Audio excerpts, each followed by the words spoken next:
Welcome to The Comeback with Boomerang Healthcare, your podcast for relief, recovery, and restoration. I'm Dr. Peter Abaci. And I'm Dr. Sarah Goozeé. Thanks for joining us for part 2 of our podcast on stress management, a critical conversation that required 2 podcasts to capture it all. Let's jump in. Sometimes stressful things are great things like a, family wedding and preparing, but sometimes there are stressful things that are not good or not happy. Yet when we go through them, it makes us stronger. There's growth. There's sort of post-traumatic growth that takes place, and it actually leads to a better version of ourselves sometimes if we're willing to take it on. I think about is because I grow grapes. When we planted our vineyard, there's a balance between water and soil and nutrients and things like that, and you kind of want to uh, not feed the thirst of the plants, of the vines when you plant them, because the more you stress them, the deeper the roots dig, and the deeper they go, the more successful they're going to become as a vine that's actually going to take off. So you kind of make them thirsty, and you don't give them very much water when you first plant them, and the more they dig to find the water, in the earth, the stronger it makes the vine, and the more fruit it bears. And sometimes it's kind of like that with us. And what we talk about, and we'll talk more about some strategies, some pain management strategies, which are so important. But I found in my own sort of professional life that sometimes I maybe focus so much on managing stressful things and trying to do a good job of that, that sometimes I did that at the expense of actually confronting and resolving things, that maybe if I would have, it would have been good to get through and work through some big challenges, as opposed to I'll just calm down, I'll manage my stress. I'm not gonna talk about this thing that's really bothering me, or was really stressful, and I just sort of would pack it away, and hide it in there and just breathe and do my yoga or whatever. But after a while, you accumulate a lot of stuff, and you have to balance the managing the stress with also processing and confronting things. So wanted to bring that up because I imagine you have to navigate that with your patients all the time. Absolutely. And who knew? I learned that grapes get resiliency training. But that, And yeah, that what a makes great sense. topic that would be for another podcast. Yes, that's the happy hour podcast. That's what that one is. We get some of Peter's wine with that one. Yes. But that you make an excellent point in regards to stress. And the irony is we actually grow where there's a little bit of discomfort, where there's a little bit of challenge is where we grow and become increasingly resilient. And I'll tell you, as a mom of, elementary school children, right? They're still very young, the formative years. There are times I can jump in and help them do something. And I have to remind myself, hands off. I need them to struggle and figure this out, right? It's kind of like, whether it be things for like tying their shoes or learning how to, right? As long as like age appropriate, right? I'm not letting them like go at it with like knife or, cut vegetables. But like, there's some things where I'm just like, no, you can try. I'll coach you. I'll give you some encouraging terms. I'll show you once or twice. You can do this, and when they say, I don't want to do it and I quit, and I'm like, it's all right. We can take a break. Let's go take a break. Let's go take, whatever it is. But because that is so symbolic of the greater things in life. And so you make a very good point. And then imagine how good it is, the first time they ran up to me with their shoe and their shoelaces all tied and it's lopsided and it's probably double knotted by accident. But I'm like, wow, that's amazing. How did that make you feel? And they're like, I feel really good. I was like, remember this feeling. And I want them to hold on to it. And I'm like, hold on to it, because the next time something is really tough, I want you to remember that you can succeed. Right? Doesn't mean it's Yeah. not going to come easy, right? But you're going to have to. And the other thing too, your story reminded me the importance of stress in our performance. A little bit of stress actually improves our performance, right? Enhances, doesn't it? And I bet you've taken quite your fair share of exams back in the day, right? Oh, yeah. Yeah. Kinda And done with that. I'm still scarred from all my exams, so I always remember the exam example, which is, they make you take like the mock tests or the practice tests. And because I know I can pause it whenever I need to, I didn't put as much pressure on myself, right? But when it was exam day, I would score so much better than on a practice test because I was very careful. I knew the pressure on that exam. And so I was mindful of not losing track of time. How many more questions do I have? How many hours? I'm double checking my answers. My performance improved as opposed to when they were doing like statewide school testing. I'd be like, it's all right. I ate a donut for breakfast and I don't know if I slept that well. And we're just going to get through this exam, right? Versus, oh no, this is going to get me into grad school or this is going to get me my license. You better believe I slept well. I ate a good breakfast. I did all the things, right? And I made sure my performance was on point. Now, here's the thing there's a bit of a hook on that curve, right? A little bit of stress improves your performance. And then we hit too much. And then that's when our performance goes down. We break down. You got it. You got it. That Yeah. stress load was too great. So it's managing that balance that I think is a challenge because there's no life without stress, right? Nobody has a charmed life and never has to deal with these things.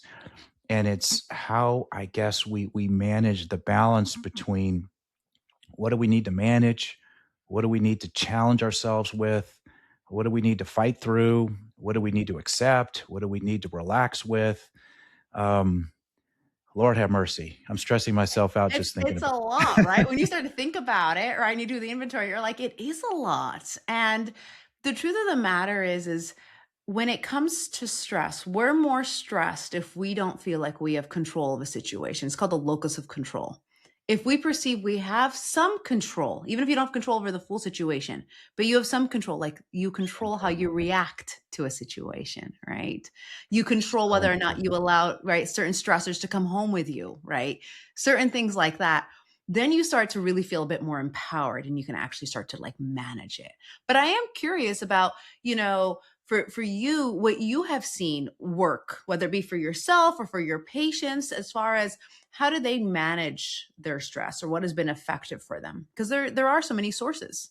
Sure. I thought, yeah, it'd be good if we share some stress management ideas. And so I would say for me personally, and I think this resonates with a lot of patients, particularly our PTSD patients, is movement of the body, is so important. And anytime I think I'm in a situation where like I'm stuck in a car too long or Mhm. somewhere where I can't, move around, I think that makes me feel uncomfortable, and I always feel less stress when I'm able to exercise or get some sort of physical activity.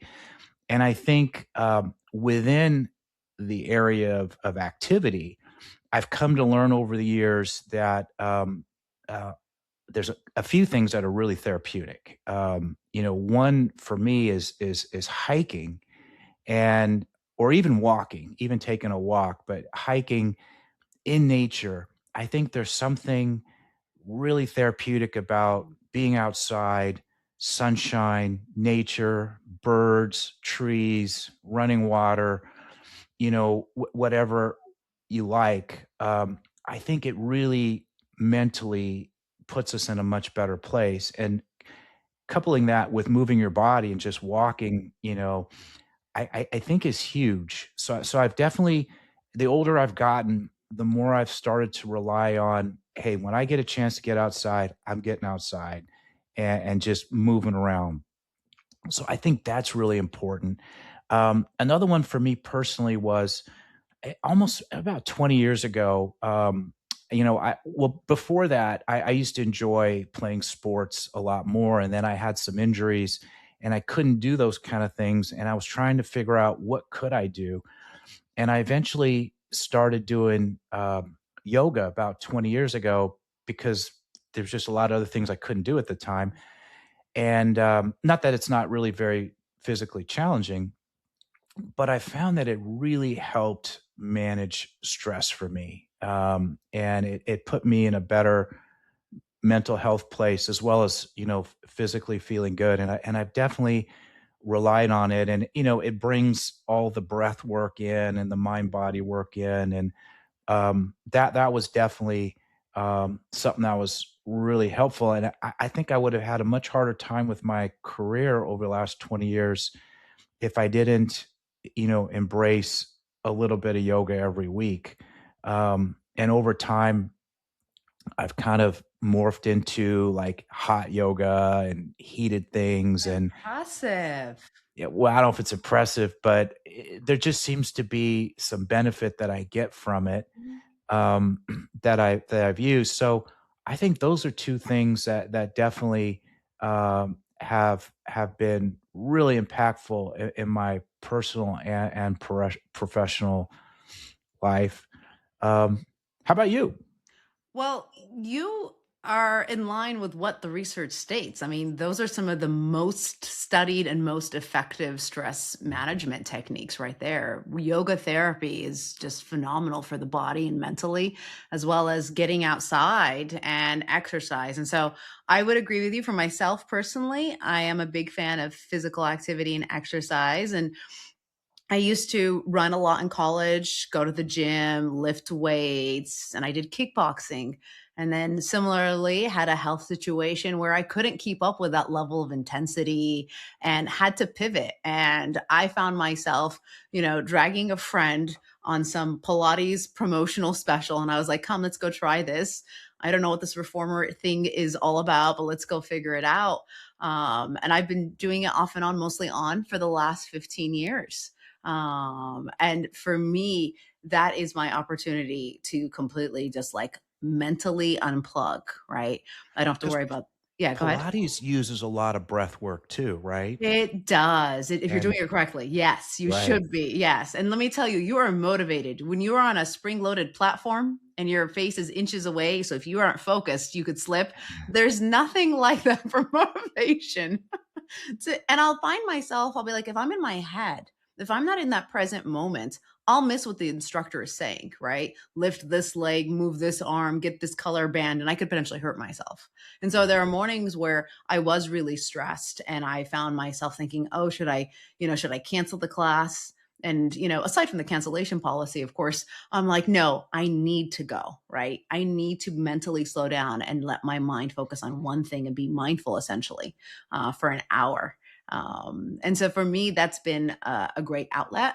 And it's something that I definitely encourage to patients is find what physical activity works for you, right? You can make modifications if you need to, but there's a lot of different physical activities, walking, hiking, swimming, right? That can be so beneficial regardless of your pain and your physical ability. Find one that works for you because the research shows you don't have to go do an intensive, like 3 hour boot camp to get the mental health benefits. Even 20 minutes a day, 3 times a week shows benefits and boosts to our hormones, to our neurotransmitters that are directly in charge of our mood, our sleep regulation, and happiness. So, serotonin, norepinephrine, dopamine, all of those endorphins, which is, of course, our body's natural pain relievers. And so, what a great way to be able to take care of your body. So, I personally enjoy Pilates a great deal. And one of my other go tos, and this is the thing, I don't go when I'm stressed. I go on a regular basis so I don't get stressed. And I Exactly. think and so, I'll just look at my schedule and be like, plug it in here. Here's where I can get it to fit. I can fit it, make it fit here. And if there's a week I can't, then so be it. That might just be, playing outside with the kids on the weekend. I might just go to the park. I'll find another physical outlet. It doesn't always have to be, an hour long class if I don't have the time. But the other thing for me is meditation and breath work. I couple mine with prayer because that's what works for me. Same. But I think it is so important, and I'm mindful of doing it on a regular basis. And so I've got two little tricks. If you want to share these with your patients too, Peter, you're Lay welcome it to. on me. All right. So one of the things for a lot of individuals, when your mind's racing all day, with stress, and you're trying to practice meditation and mindfulness, I'll get patients like a week after I introduce the idea, and they'll tell me, I didn't do any breath work. I didn't slow down my thoughts. I've been so stressed. And I'll ask them, well, you wash your hands, right? And they're like, of course I do, right? We all wash our hands, right? We use the restroom, we eat, we are cleaning, we're washing our hands all day long, right? All I'm going to suggest is every time you wash your hands, you're standing there for at least 20 seconds anyways, right? Holding still. And while you're washing your hands, I want you to take a deep mindfulness breath, right? That's it. Start to anchor it to a behavior that you already do. And when you anchor it to a behavior you already do, you're more likely to continuously do it. And so yeah, and then right there, I'm teaching them also muscle memory. I'm trying to teach them take shallow, instead of shallow breaths, to take nice deep breaths. And so that's one. I've had a patient come back to me and she's like, I bought fancy soap. I'm like, look at you, extra credit on the homework. And she's like, Sure. it's so fun. I enjoy it. I do it multiple times a day. I'm like, that's great. That's a So great that's, tip. yeah, so that's an easy one. The other one I like is the red light trick. So every time you are stuck in traffic and you hit another red light, and we all have that major street next to our house that has like just multiple red lights and you can never time them in a manner to get you to the freeway fast enough, is don't get annoyed. Just go ahead and instead of holding the steering wheel up at 10 and 2, because that kind of like causes you to go into your shoulders, I have them hold their steering wheel low while they're at the red light and just take a deep breath. Think of it as the universe giving you an opportunity to work on your breath work instead of being annoyed that you're sitting in traffic. And so simple ways to incorporate a little stress management on a daily basis. That's fantastic. I'm going to do that. Both of them. And I thought it would be good for us to mention that there are some real toxic things that we come across. There's the usual things, like we mentioned, injuries, pain, relationships, things like that. But a lot's been written and published about just the connected world we're in now, social media, the internet, everybody's on. And it seems like the more connected we get, the worse our mental health gets, the bigger the hit is, and the more maybe stress it is. And in particular, it seems like younger people are getting it the worst, or are having the hardest time with it. Um, any tips for managing the connected life that we live? That's a great question, and I'm definitely seeing a lot of that as well. I will tell you, I've got a couple of rules that I always share with my patients, and one of them is, right, be mindful of your screen time, because it's a mindless activity and it's easily to get into that loop where you think, oh, I'm just going to spend 5, 10 minutes looking at, my little cousin's, pictures that she's going to post on Instagram. And the next thing you know, you get into, right, a rabbit hole of, upsetting stories, stressful things like that. And so I encourage people, use a timer. Like, go ahead and just use a timer on yourself. I think that can be really beneficial because it helps you keep track of time. The other thing that I encourage individuals is not to look at anything stressful, media related, whether it be on your cell phone, your iPad, the news on TV before bed. Try to keep that period of time before bed light. That's the best time to watch old, rom-coms, watch your favorite reruns, whatever it might be, old Robin Williams movies, right? Something light. Keep it light if you enjoy, watching some television in the evenings, things like that.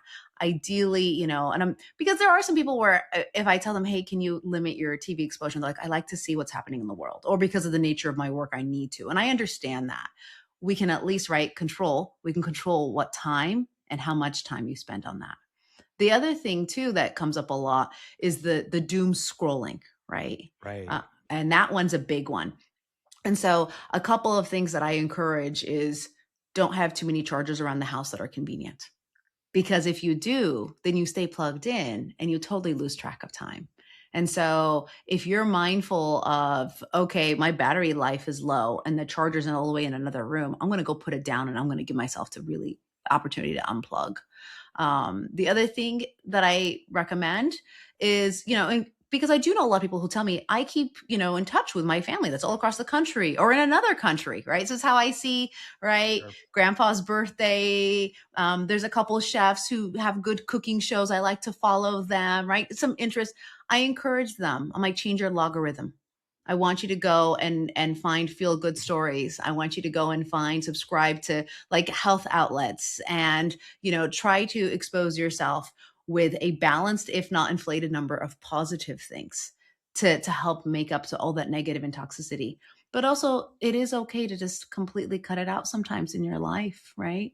If you So find certain news stories or certain channels are really upsetting, to go ahead and block it so that if you do want to see it, it takes a conscious effort for you to go see it, as opposed to it just naturally falling in your lap every time you pick up your phone or pick up your device. You so know. one thing I tried to do is I made this sort of commitment, and this is maybe a year and a half ago now, where I just felt like watching the news on TV or scrolling, on devices, it just felt like it really drags you down, or can easily suck you in. And I was like, okay, instead of doing that, I'm not going to do that anymore. I'm just going to read the newspaper, a physical paper newspaper. I'm going to go paper, which is like, I guess nobody does that anymore except me. And I get three different newspapers, so different viewpoints and things a little bit. But and I kind of said, let me try to do that. And I noticed that when I did that, I would, it was much more interesting to read about what's going on, and less emotional for whatever reason. The act of just picking up the paper and Yeah. reading around and looking around. So I found that that was really helpful. And then I found, because so much of what I read is, besides, reading the newspaper, and many days I don't have time to read the newspaper, but I was reading a lot of like science stuff, like Mhm. medicine and science stuff. And then I said, that's good, but I'm not really, unless I'm on vacation, I'm not really reading fiction and novels and things like that. So I started doing more of that. And I felt like if at least depending on what you read, that can really calm things down, stress wise. Mhm. Um, Having said all that, the bat crazy stuff that goes on, in the world and in the news, it's impossible to not check on, hey, what happened? What's happening in the moment and stuff. And as hard as I try, I really can't get away from either checking on my phone or the news, what happened today or what's going on, because there's just so much of it, and it just becomes, like you said, having a timer, and some sense of, okay, I need to stop this now, Yes. and I need to move on. Yes. Yeah, absolutely. And at the same time, we can't ostracize ourselves from the rest of the world, right? We want to be No. informed. We want to know what's happening. And so go ahead and make room for it. That's our control, right? We're going to control when we get to see it, how much we're going to see, what outlet we're going to see. And I love that you're still getting the newspaper. That's fantastic. If you have any funnies, my kids will take them. They were asking me what paper funnies were the other day. I was like, oh, geez, I feel old. But the other thing too is, I mean, you could be like me, a working parent who lost control of the remote control. So my kids watch a lot of Disney Junior, so we don't have it on TV, and I'm Okay. mindful of that. But every so often, right, a commercial comes on, things like that. I'm mindful of also what I'm exposing to them, because I'm trying to, right, role model that of we need to know what's happening in the world. Let's go read this one article, right, as opposed to just constantly be flooded with the images and the stories, because it can be really heavy and we carry it, and our body doesn't know the difference if it's happening to us, right, as opposed to us watching it over and over again. And it definitely makes an impact on us. But the other thing too, and you brought up another great question about, some of the environmental factors, some of the really toxic situations where we have individuals, in really unhealthy work environments, in a toxic, family dynamic, struggling with some real serious issues. And they can do a lot of breath work, but it's still going to impact them. And Right. so sometimes you might need some support and some major changes in your life. And because the truth of the matter is, I often get a lot of patients that will come to me and they'll tell me about a dynamic or a relationship, and I start to hear how critical it is, how unhealthy it is, how one-sided it is, and I'm like, wow, this is really toxic. And it's not my position to tell the patient to leave or not to leave. But as they're telling their story and they start to like realize that it is unhealthy, right? They're trying to take a look and stand back. Sometimes they need that support of, it's not just me, right? This is unhealthy, right? I'm not asking for too much. I'm like, no, I don't think you are asking for too much. And sometimes then they are able to go change that situation. Because in some situations, you can change it, right? We can't Right. change the wars that are happening. We can't change the crime, but as far as some of our own, environments, can we change that? Yeah, potentially you can, right? You can try to limit your exposure to it. You can try to control how you react. You can set up healthy boundaries. Because as we both know, social support is also a big component of stress management. And if it's toxic, right, it can also be detrimental. And so I'm curious, if you've ever witnessed that with any of your patients or anything like that, where just that difference of getting out of that environment made such a change in their life. Oh, it's huge. And I actually devote some time to that topic with one of my functional restoration program talks that I do, and recognizing your environment, and what can you tweak to it to make it support you and your journey towards better health. Whether it's taking a 15-minute walk after dinner, or playing music that's putting everybody in a better mood, or like you said, watching a funny rom-com or sitcom, or what things can you do, to tweaks can you make to your environment. And a lot of times those positive changes are good for yourself, but also for everybody else around you in many cases, and everybody starts to benefit.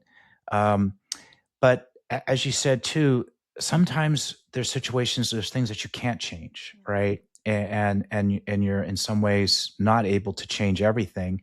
And we change what we can, in positive ways. Hope that there'll be a domino effect, as you said, to other things changing. And then the things that we can't, we use, I guess, the tools as best we can. But toxic relationships come up so often, I think, in our work. And a lot of times, couples get together at some point in their lives, and then when things dramatically change for one person, maybe they get injured, maybe they can't work anymore, maybe they can't run or go hiking, or they can't do things that you used to associate with that person. It changes the dynamics of the relationship, and sometimes the other person doesn't adequately adapt or adjust or grow around that, and then it becomes this huge weight that everybody's carrying. Fortunately, I'm not a family therapist, and I'm not equipped to solve those problems, but fortunately there are smarter people than me who can help people work through that, because it's such a big deal. Absolutely. Absolutely. And, sometimes it's also not even individuals like in the nuclear family. It could be, right, extended family, old friends. And I've seen, patients while they're on their healing journey, whether it be one of our rehab services programs or whatever it might be, or even an individual therapy, where they'll start to notice, wow, I need to limit my exposure to, right, whatever it is, right, my cousin-in-law, whatever I'm noticing whenever she's around, I have a migraine for a week long, you know, and I don't have to drop everything every time she calls, right? They're starting to control the relationship dynamic. They can't completely cut it out, right? They're like, oh, our kids are on the same swim team or whatever it is. I'm like, yeah, but can you limit your exposure? Can you limit how you react? Can you limit? They're like, yeah, I can. I'm like, fantastic. Let's shape it the way you need it to be shaped, right? And it makes such a world of difference. And then we hear about the patient who's like feeling lighter and is now like spending that energy instead of like recovering from a toxic relationship, taking care of themselves or taking care of healthy relationships. So Sarah, I think one of the great take home messages from this discussion is, there's a lot of, effective ways of managing stress and working through stressful situations. But at the end of the day, it's always good to have a set routine in place that just sort of keeps the baseline under better control. I think you really hit that home with your Pilates program. And maybe speak to the importance for our listeners of having some sort of routine in place that really helps better manage their daily stress. Absolutely. What's really sad, and I see this often, is that people think, oh, when I'm done taking care of all this stuff, then I'll take care of myself. Then I'll make time for the Pilates and the hikes. And it's so important that you go ahead and make yourself a priority as well. And so carving out, sitting with your calendar, right? Most of our patients, if I were to ask them what's on their calendar, they'll tell me two things: doctor's appointments and when bills are due. And I'm like, that sounds dreadful. I'm like, I need a walk to Starbucks with your girlfriend to get on the calendar once in a while. It doesn't have to cost a lot. It doesn't have to be an expensive thing, but a nice outing. You get a cup of coffee, you're socializing, right? Maybe you go green tea too, health benefits, right? There's so many things we can do, but the important thing is, one, make it a priority. Get it into the schedule, get it into the calendar, get it on the to-do list. It is not optional anymore. Taking care of you is important, right? We don't keep driving our car when flames are shooting out from under the hood and think, nah, I can go another mile, right? We would pull over. But when it's our body, we're like, it's fine. White knuckle it, we'll be fine. So definitely want to do that. And again, it doesn't have to be major items. And so while, great long hikes are great and the Pilates is fantastic and getting to the gym, but also small things, right? You're going to go out and get the mail. Let's add a 5-minute walk to that. You're outside anyways. You got your shoes on anyways. Let's go ahead and do a little lap. And anchoring that behavior to a behavior you already do increases the odds you're going to stick with it, right? Replacing your afternoon coffee with an iced green tea, right? Replacing your 1 hour of watching the news right before bed to reading a fun fictional book or an adult coloring book or whatever makes your heart happy, right? But find what works for you and start incorporating and exposing yourself to it and make it a priority to tie it in. I think it's so critical. And it can be small steps and they will add up. And then hopefully, right, you'll be able to start feeling better, doing better, sleeping better, and just overall managing your chronic pain in your life overall with a much better quality of happiness. Big changes always start with little steps. Very little, yes. 100%. Absolutely. Well, so any closing words of wisdom for us, Peter? Anything you wish our listeners might do for their homework this week?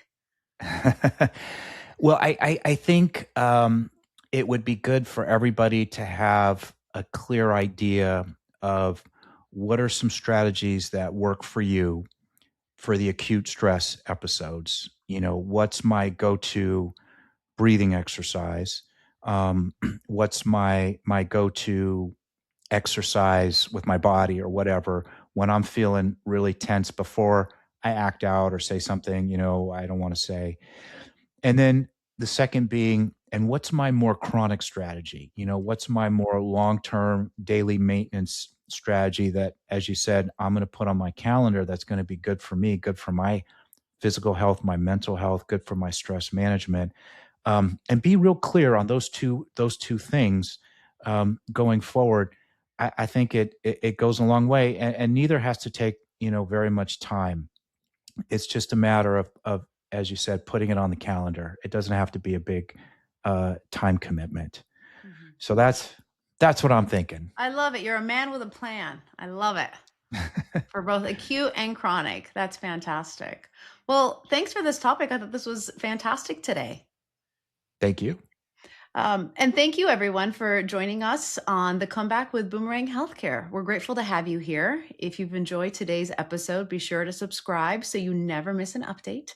You can always follow us on social media for more tips, information, and inspiration. Until next time, keep moving forward. Your comeback is just getting started.